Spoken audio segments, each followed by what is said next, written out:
Hey guys, in this video we're going to go over how to apply on Instawork. So once you have signed up, okay, you just come here in the shift section to the bottom left. You will see the different shifts you can pick up based on the interest you picked. So there's bartender here for us, there's general labor, there's on-site captain.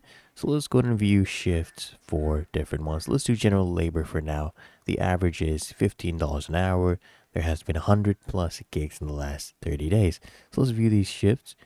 So here you can see we have general labor from these timings, and these are the locations, companies. So we have Dallas Fair Park Facilities, we have DoorDash.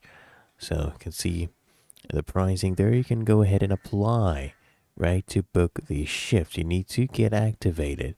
You need to complete a few requirements before you can actually activate these shifts. So click on apply now, and then you just go ahead and complete the requirements. So you enter your birth date in this case, and you add your profile photo. This one is optional.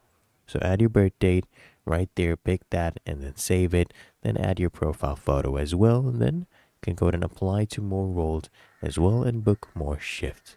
It's really that easy. As you can see, we have activated. So you just keep applying to shifts now, and they're just reviewing your profile. Within one business day, you will get approved. But that is how to apply on Instawork. If you found this helpful, make sure you smash the like button, subscribe to App Mentor.